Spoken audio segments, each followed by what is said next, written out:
Hey guys, thanks for clicking the video. I really appreciate all the views.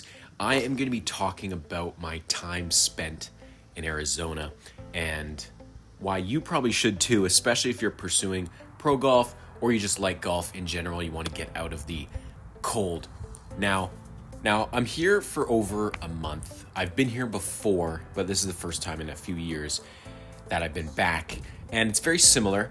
The golf is quite expensive, if I'm being honest. So if you're down here to play golf, especially if you're Canadian, because you have that extra 30% basically exchange rate going on every single time you use a dollar, it can add up very quickly. Now, for me, not because I'm cheap, but I like to do things as inexpensive as possible just because, we're trying to manage our funds. We're pro golfer. We can't be frivolously spending our money. So the first thing I need to do is find a place to rent. Now, thankfully, a friend of a friend is letting me use their place. Now I am paying rent, so it's going to be about, I think it was like $800 US for the month, which is a steal because everything else, Airbnbs for the month were, north of probably $1,200 to $1,500. And in terms of the places I practice and play at, there's this little membership called the Arcus card, and I really like it. I think it's a very good value. It's a little bit more expensive now compared to what it was a couple years ago, but I do think it's very valuable, especially if you're a pro golfer wanting to practice, right? That is the key, is practice, right? You do get playing privileges, but essentially it's after 3 p.m. and the golf course I'm at is the one I'm playing in the video, Raven Golf Club. It's basically it's on standby after 3 p.m. and you just pay the cart fee, which I believe is about $30. So it's not bad. You can definitely get more than 9 holes in, but you will never get in 18 holes.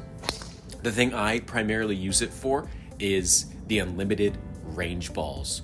Now this Arcus card, they used to have a monthly membership, but now it's either like, every 2 months or for longer, right? That 2 months is the minimum, and it's about $80 monthly. So you know what? For $160, you can essentially hit as many balls as you want off grass, which is nice. Now the driving range is a little sandy. It's very busy. It's a very popular deal. You can play on standby after 3 p.m. for about a cart fee, $30 or so, and you can, work on your short game and putting there. Now at Raven, the short game facility is quite poor. I'll be honest, I do not recommend it. The putting green is actually quite good, but I primarily use it for the driving range. You can hit essentially as many balls as you want, and it's lovely. Now, in terms of my short game practice, I go across the street, which is Legacy Golf Course, which is a fully public facility. Now, the range is a lot nicer than Raven, but it's quite expensive, so we do not recommend paying for range balls there. But the short game and putting areas are amazing for something that's completely accessible to the public. I really recommend. So they have a big practice green, have about 3 holes. You can hit out of a bunker. You can hit as long as probably like 40-yard shots or so. So if you're on a budget, I definitely recommend going and practicing there. Now, I haven't really dipped my toes into playing or traveling to a bunch of other golf courses because I'm very comfortable and familiar with Legacy and Raven because they're really close to each other, so I can kind of bounce back and forth if I want to do some short game, if I want to do some more range work.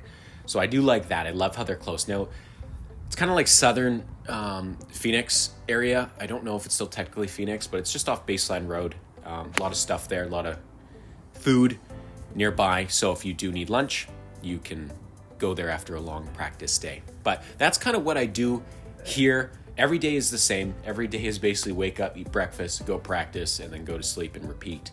And I think if you're a professional golfer, I think that's required. I think if you're trying to make it and you are up north in the cold right now, you are wasting your time. You're not giving yourself the best chance to perform, right? Because I've played against a lot of other people here, and they're playing and practicing every single day in the perfect weather, perfect conditions.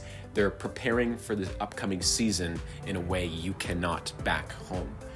So it's definitely something to look into. The only things you really need is obviously a place to stay, and you can do that via Airbnb or friends or whatever. And then a place to practice.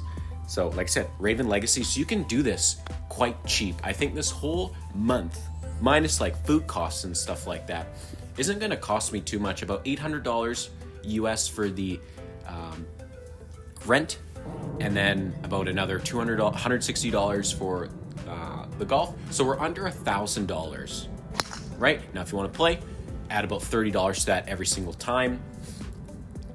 You know, it's good to play maybe once a week or something like that, but it's not required. I mean, if you do want to play, if you do have some money, by all means. But January is Arizona's peak season. Everybody comes down here, so they jack the prices up for pretty much everything. So just understand, if you're coming to Arizona in January, it is going to be a lot more expensive than pretty much anywhere else. So just have that in mind. But we're getting to the end of the video here. If you found that helpful, if you found that insightful, give me a comment, let me know. I really appreciate you guys staying to the end, watching this video. But yeah, I can't recommend Arizona enough if you're a professional golfer. It is such a treat. I'm leaving in a couple days and I'm very sad. So I hope you guys have a good rest of your day. And again, thanks for watching. Like, comment, subscribe.